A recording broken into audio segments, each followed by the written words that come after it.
This episode of the New Medical Nomads podcast is brought to you by Nomadicare. Now, personally, I love Nomadicare. I've used Nomadicare, and I recommend the company to all new travelers. What Nomadicare does is it takes the fear out of getting set up with a bad recruiter, which is the biggest fear that you have jumping into this journey. So they sit down, they interview recruiters, they vet them, get them on a list, and then provide them to you as a free service, as a free recruiter matchmaking service in order to get you started on your journey. Now, usually you only get 2 recruiters going through Nomadicare, but being a listener of the show, you can get 3. So this is how it's going to work. You go to nomadicare.com/Dylan. You will get set up with 3 recruiters to be on your dream team, as well as a guide to get you started on your journey. Hey Nomad, this is Dylan, and I'll be coming at you from Thailand and Bali. But welcome to a series of blogs that have helped me along my journeys, along getting started and being a medical traveler.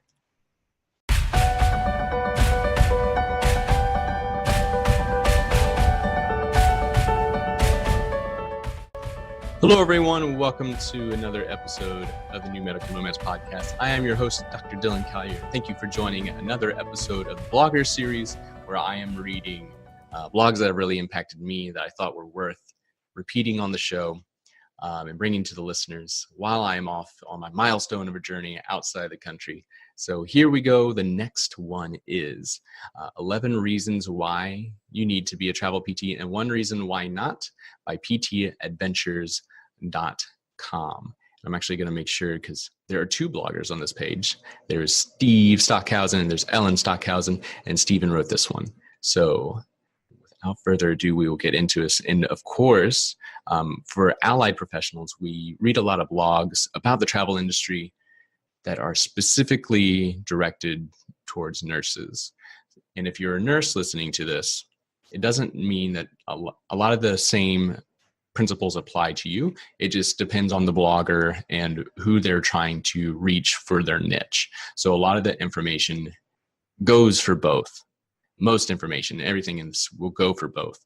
But this one is specifically at traveling physical therapists, but nurses, lab techs, all you guys will get the same benefit out of it. So jumping in, 11 reasons why to be a traveler, 1 reason why not. We get asked all the time, why should I be a travel PT?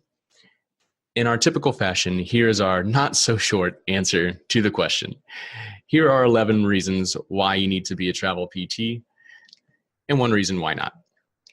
Number 1, this episode is going to be very good for somebody who's just about to jump in or who has just jumped in and maybe experiencing the first stressor of a contract. But this is all going to be so great for you guys getting ready to make that jump. So I'm excited for you. So if you were that person, this one's for you. Number 1, learn from More Clinicians. Taking different travel physical therapy jobs every 13 months. Taking different travel jobs every 13 weeks. New and exciting opportunities to learn from new and exciting PTs, OTs, nurses, SLPs, and all your coworkers. And every location that you move, there's inevitably going to be a new process or treatment or assessment technique that you are going to glean from. We have found that in different areas of the country, therapists seem to have different favorite approaches. In Alaska, everyone was about body positioning and posture. In Colorado, co-stabilization of anything not yet fused was the rage. California seems to hammer strengthening. Any clinician worth their credential should know that there is more than one way to skin a cat. Of course, a Midwesterner wrote this. Or treat sciatica. And travel will expose you to more options quicker than any other career path. Heck, you might have a contract where you see a whole lot of what not to do's, but that's okay too. It all contributes to your growing skill set and provides you benefit for the rest of your career. Remember, anyone can learn from their mistakes, but a wise man learns from the mistakes of others. And a wise woman learns from the mistakes of others. And how cool of an opportunity is it, especially for those interested in owning your own business, that you get to walk into a business that is having trouble acquiring employees, workers, and you walk in and you get to see why. and you get to understand why. You see the problems that they're having. Maybe it is that they're just, located in a poor spot and nobody really wants to go there. But a lot of these, bigger city jobs, they're expanding so fast and their systems aren't good enough to keep up. And that's why they have the need for a traveler. Or if you are walking into a sinking ship, now you know why, and you see why, and you get to experience that side of it, and get to see that business part of it. And so unique to learn from those mistakes, and get to see that so that you can apply that for later on. And absolutely agree with the part about being able to grow quicker than any other type of job. You're going to connect with so many different therapists, so many different nurses. In my very first contract, I actually had more quote unquote mentorship through the traveling contract than I did my whole first year as a permanent worker, just because of the type of contract it was and the type of person that I was working with. So whenever we both had patient cancellations, it ended up being almost an hour a week. I got to learn new ankle moves I'd never learned that they taught out on the West Coast versus what they're teaching out in Missouri. And so you will get to meet other people and you get to learn more skills. And even those who aren't as experienced at you in years, you can learn something from everyone. Maybe they're really good at communication. Another example I have is one of my very good friends, Nicole, who will be listening to this. I was having a patient that was very hard for me to work with. The gentleman was walking on a prosthetic. He was having a really hard time with swelling. So the swelling would get really big, prosthetic wouldn't fit, it would hurt. The swelling would go down, now all of a sudden it's too small. He can't hold his balance because it's shifting on him. And he was very, very grumpy, even for somebody who was going through that process. And so I was like, I don't know what to do with this guy. And Nicole said, oh, well, what I do with my patients is when they hit a milestone, I ask them, do you want a high five or a hug?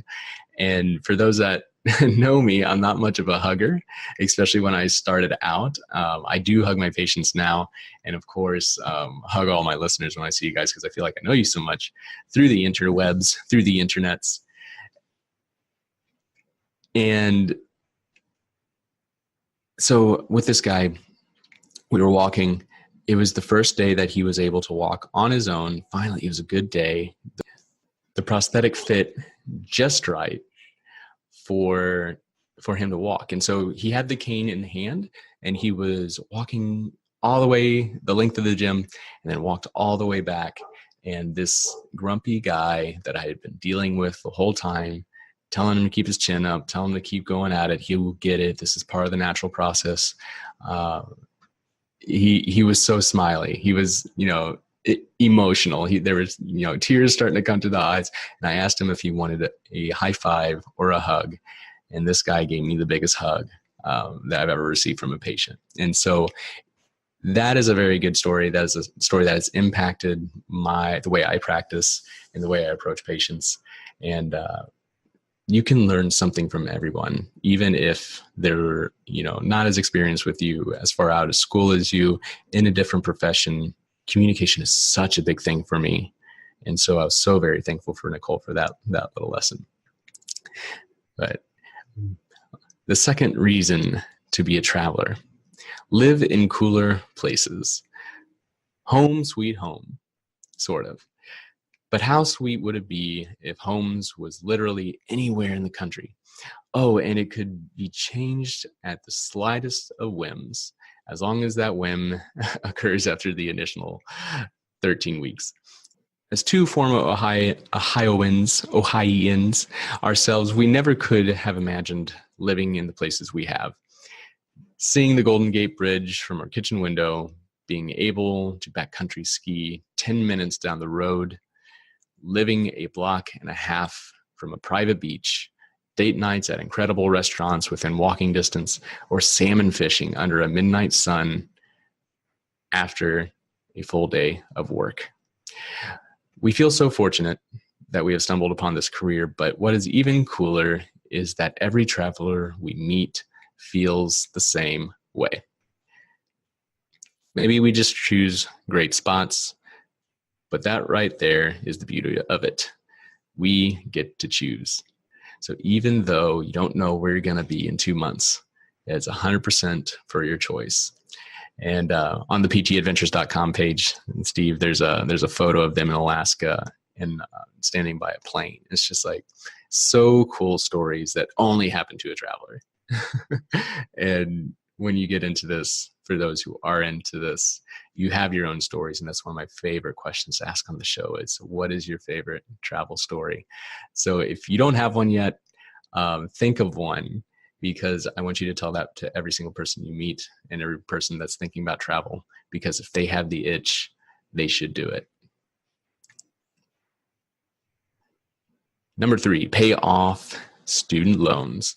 So many of you are familiar with our story of how we paid off almost $200,000 of student loan debt in less than 2 years as travelers. You can read about it in the other blogs or listen to an awesome podcast here. To summarize, many of us who are burdened heavily by student loans fresh out of school are met with jobs that barely make accelerated payments possible, or even force PTs to become income-based payment plans. That interest pit that is dug can quickly feel insurmountable, with travel pay being so much more lucrative. As long as you maintain a reasonable lifestyle, rapidly snowballing your debts becomes a very real reality. We've had several people on the show that have used travel as a way to pay off the student debt. Maybe you're going to use that extra cash to go towards investments. Whatever your why is, it is a better way to earn cash. Number 4 reason to travel. Live near family and friends. Having the freedom to move about the country lets you not only check out cool spots, but also hang with cool people. For us, we have capitalized on this perk to spend 5 months with family after Kinley was born. We opted not to necessarily live with family. Not sure how well that would have gone over, but we were close enough to visit on the weekends and even make some weekday jaunts if needed. Living with friends and family is another great way to save on housing expenses. However, it must be pointed out that you need to have a formal lease agreement and to pay a fair rate for your room. That being said, a room in a house is generally far cheaper than getting your own apartment or house on a short-term lease. Number 5, expanding your comfort zone. When we landed our first contract in Oakland, California, working home health, I'd be lying if I said we were cruising in like we owned the place. We were scared to death, and I can totally agree with that coming back from a home health contract, currently my first one. Not only were we very inexperienced in home health, but we had never dealt with in the Bay Area traffic, let alone spent much time in gang territory of any kind. I remember being worried about what color scrubs to buy, thinking that somehow it would matter should I be treating with someone with ties to one gang or another. Wow. And there's a big difference between working in St. Louis, Missouri and working in Southern Missouri. And depending on this city, this could be quite a different thing that you have to think about depending on the city that you're going to. So what a good insight there. During that contract, our perception of inner city Oakland and the Bay Area in general rapidly evolved. We learned shortcuts to bypass traffic headed over to San Francisco. We adapted to the paperwork demands of home health. And most importantly, we learned that people are just people no matter where they live or who lives on the same street as them. It also helps that the gangs here are largely delineated by street. And if you are there to help somebody on their block, you are A-okay with them. It was shocking at how many hello sirs and afternoon sirs I got from young men hanging out of luxury cars stopped at a street corner. Number 6 of reasons why to travel: grow clinical experience. Changing jobs every 3 to 12 weeks. Changing jobs every 3 to 12 months lets you change clinical settings as well. Each change comes with new and overlapping skills that will expand or reinforce your clinical knowledge base. Also, each state in the hospital system is slightly different. There are other skills that you can add to your toolbox that you may not have ever expected to experience. In Washington State, PTs do PT INRs for post-op patients. How cool is that? Here in California, we were working with clients coming home from total joint surgeries that they had less than 24 hours prior. If I would have stayed at my perm job, I would have never been able to manage such acuity as well. And that is a big difference from hospital to hospital, from state to state, insurance to insurance. That is part of the journey that you will adapt. And I think that's the number one skill that, one, travelers get to practice, and 2, that we get really good at, and being able to have systems that when we walk into these new places, and being adaptable and being able to bend and flexible and change more so than some of our permanent counterparts at the same job.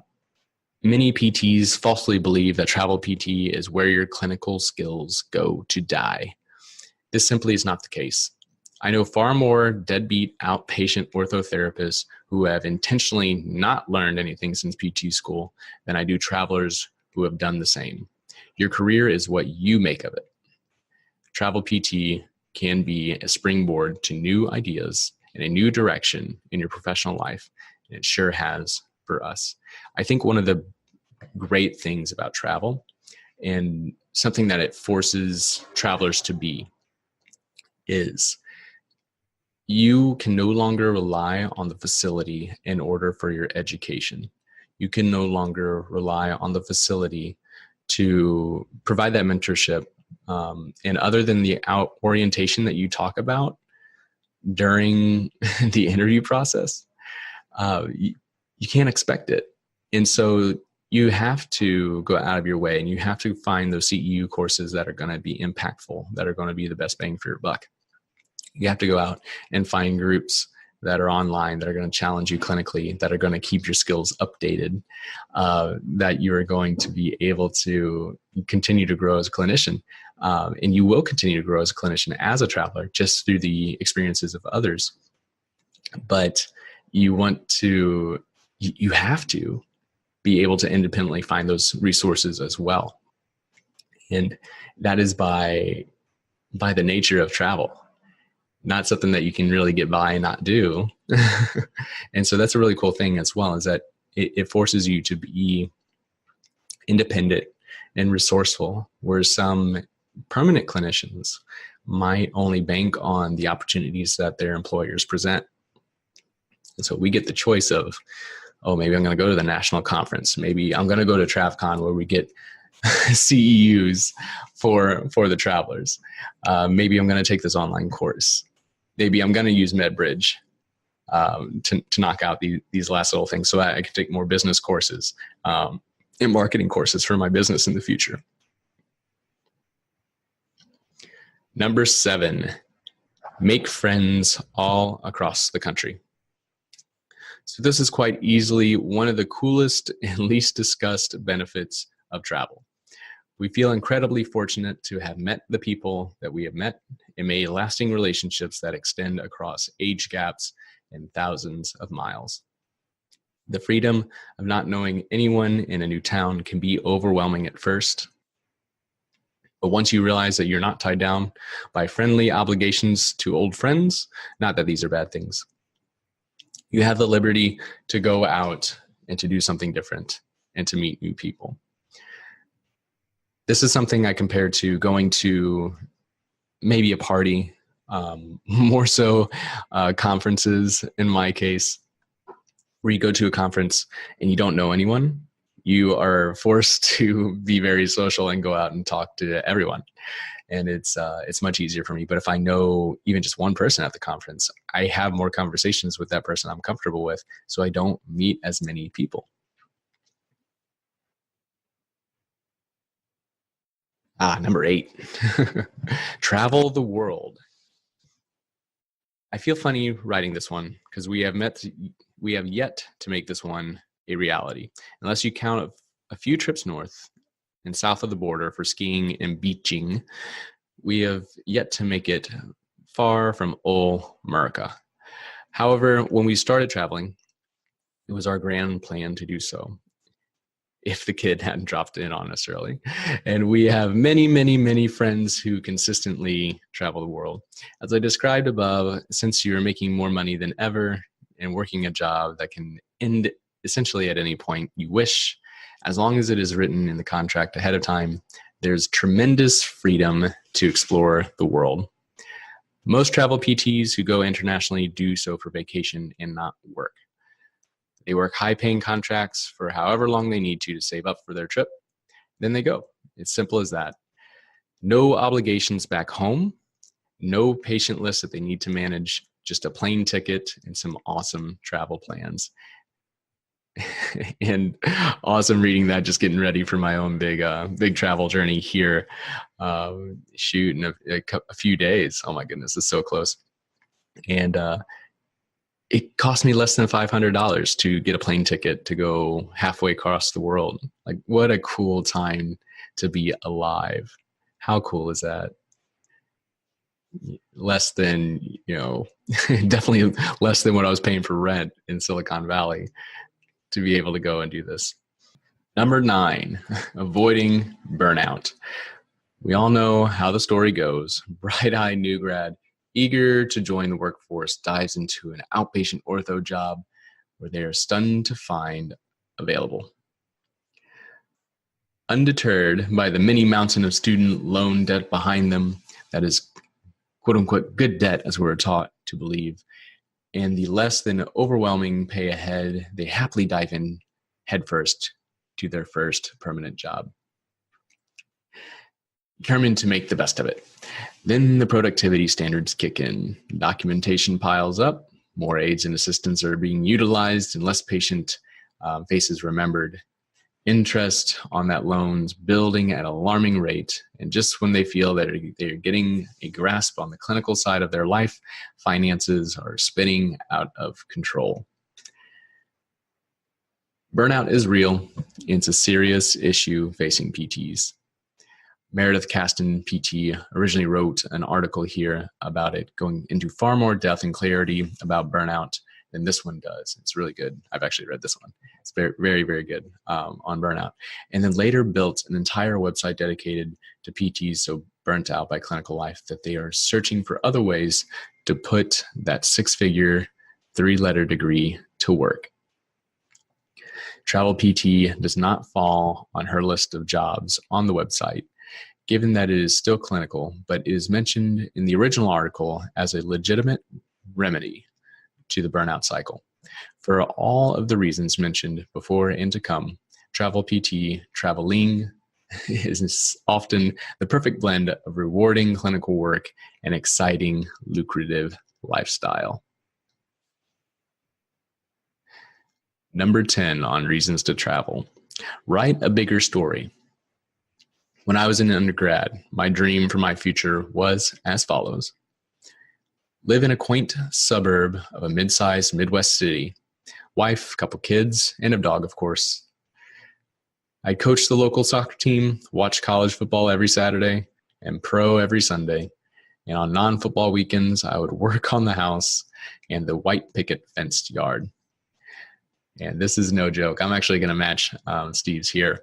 My original dream, a little earlier than high school.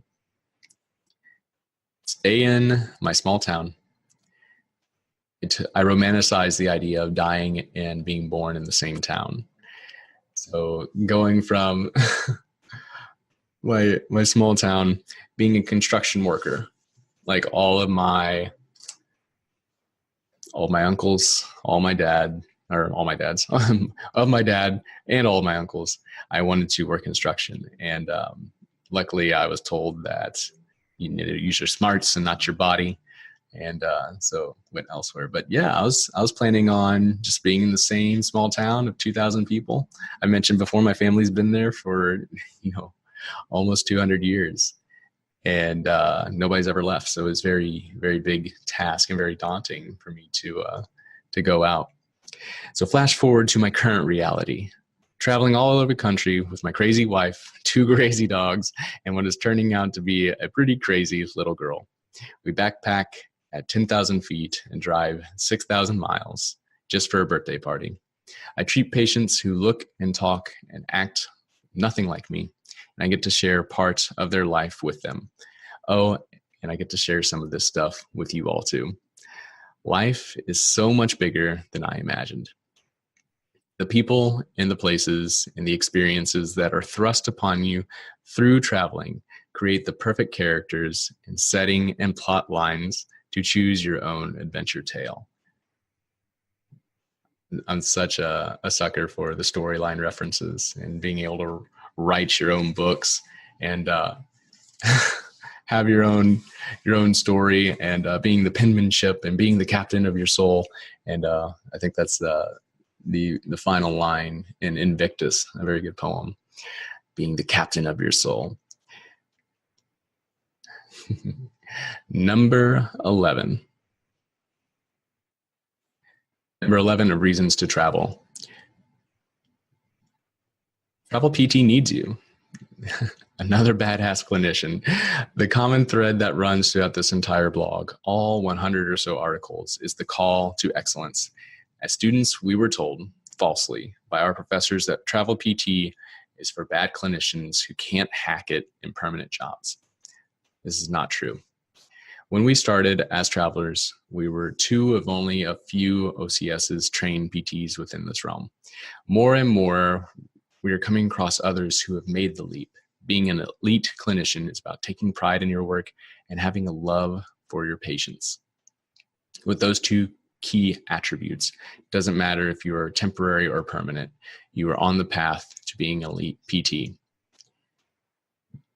which is also conveniently the name of their course, Elite PT. If you are a physical therapist listening to this and wanting to get stellar at negotiations, one of the things is in the industry, we want to move away from negotiations. We don't want to have those negotiation talks with our recruiters. It would be great if we didn't, but the current situation is that we still have to have that skill. We still have to negotiate. And so he's got a course for negotiating for travel PTs as well as negotiating for perm PTs as well. And I went through it. It was absolutely great. And Steve has been a very prominent figure within my travel career, and it's been very, very good with helping me earn the max potential that I can, and being able to do so and being able to grow as well. So definitely check that out. Again, ptadventures.com, just throwing a little plug in there for my good family traveling friends. Part of what we want to do here at PT Adventures is build up the reputation of the travelers. In order to do that, we need you. We need other PTs who are excited to be therapists and also excited to explore the country and just so happen to make a little bit more money along the way. Travel PT is not a place for bad therapists to hide, and it is not where your clinical skills go to die. It is time we shook off that reputation once and for all. And I will say, before I got into traveling, more of the stories that I was told in order to keep me out of it was more because of the horror stories of getting in bad situations, of getting to a contract and it cancels on you, and then you're losing money because your contract of your guaranteed hours is more for your housing than it was for your job. And knowing those things going into it, and now with all the types of information out there, you can absolutely learn this. And if you're a consistent listener of the show, you know more than 80% to 90% of the travelers out there. So good job for you stepping up, again, taking education into your own hands and being able to do so. And so those are all the reasons to travel. Again, this is for travel PTs, but very much so for travel nurses, lab techs, and all you guys out there to make up the community. And the one reason not to travel: you do not like new things or you do not like awesomeness. In the world of travel physical therapy, Change is one of the only constants. Changing jobs, changing locations as rapidly as every 3 months can be overwhelming to the uninitiated or ill-prepared. And it is completely unreasonable that it may be too overwhelming for some therapists to manage. Obviously, through resources like this site or a handful of other travel therapy related blogs, our hope is that you will be well equipped to make the leap and enjoy a long, successful career, traveling and exploring all the wonderful facets of our unique vocation. There are going to be those who are quick to doubt, or who will rattle off a dozen reasons why you shouldn't travel or why they just couldn't possibly make it work. But everyone has opinions, and everyone also has something as well.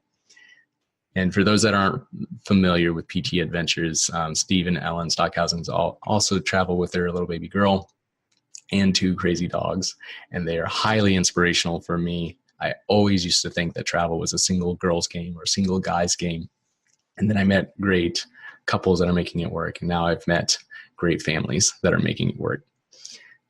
Change is hard because it means that our life has deviated from common everyday pattern of doing things. Our brains are wired for efficiency and are forced to make new connections, solve new problems, and draw new conclusions.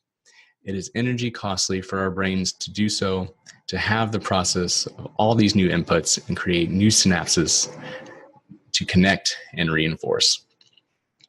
Our brains are lazy and they don't like it. But guess what? Our brains are also highly adaptive. The challenges we face today will be minuscule a year from now.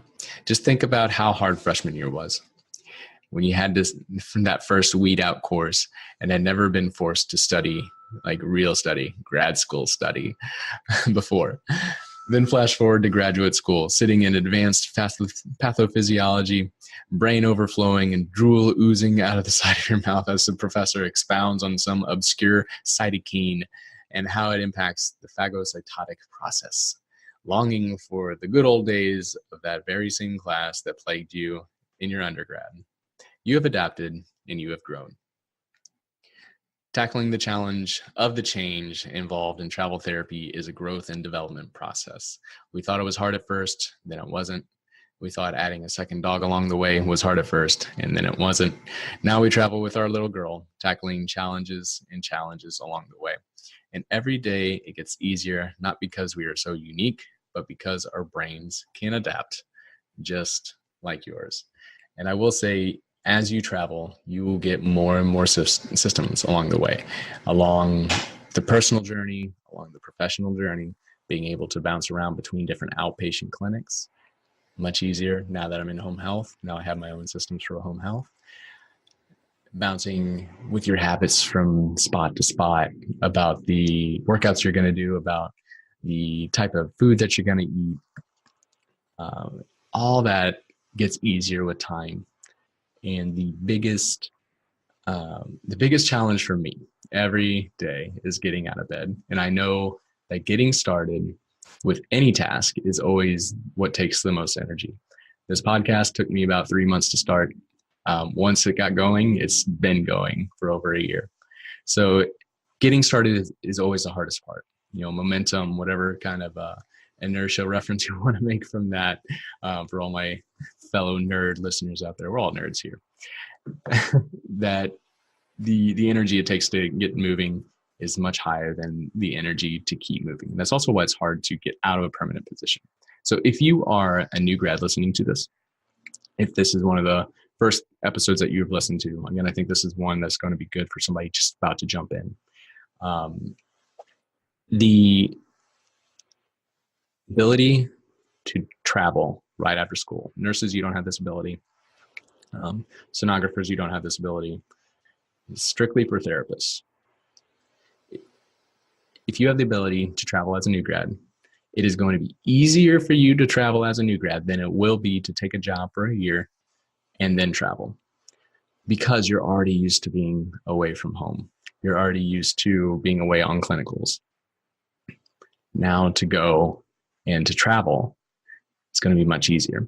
If you wait a year, you see grandma every weekend. You see your parents every weekend. You hang out with your sister on the week. You get to see and play with your nephews multiple times a week. You do that, and all of a sudden now it's really hard, and you're comfortable at your job and you like your job. And it's not that it's a bad job, it's just not what you want to do, and it's not within your why. And now it's much harder personally to make that jump, to get that energy to get started. Whereas before, a new grad, it's scary, right? Because you're just coming out of school and you have that imposter syndrome kind of coming out. It's like, oh, I don't know, do I deserve to do this? My professors say I should stay behind. And professionally, it might be a little bit harder than a new grad, but you can also take a contract and extend it. If you get a good contract that first 3 months, you still want to focus on clinical skills, extend. Go for 6 months, go for 9 months. You could do a year out of school and you can still get that travel pay and you get to still be in a really cool, unique place. And so you have options when you travel. And that's what we're all after, is just the freedom of location and the freedom to do what we want when we want, as long as it's all aligned with our goals. So thank you so much, Stephen Stockhausen. Steve, I hope you're listening to this, for writing this blog. If you guys haven't been to ptadventures.com, you definitely need to go over there. A lot of quality content, quality blogs. And so again, this one was 11 reasons why, 1 reason why not to travel. And if you have a question for Steve or Ellen Stockhausen or myself, you can tag us all in the New Medical Nomads Facebook group. If you're looking for the next episode, the next official launch of the New Medical Nomads podcast, you can go to New Medical Nomads podcast Facebook page. And then if you want early access to all these episodes, you can go to YouTube and subscribe. You can subscribe on iTunes, you can follow on Spotify, any type of podcast app we're on, and you can find us there. And thank you so much for those who are engaging, those who are leaving reviews, those who are subscribing, those who are sharing the posts. Those are so awesome. I love reading the reviews, and even just the messages to me, just a personal, selfish thing of getting messages. If you've listened to this and you've got something out of this, first of all, tell Steve, because he wrote the awesome blog. And then I would love to have the recognition as a conduit for you receiving this information. So that is why I do what I do, but ultimately to help other people. And so all that engagement, all those posts, all the hearts and likes and reviews and subscriptions, it allows other people to see this. The more people that see this, the more people that we can help, which is ultimately the goal of the show. So thank you so much, guys, for your support, for your travels, for your nomadic spirit, and for your wanderlusters. I hope you enjoy this as well. And for all you nomads, have safe travels.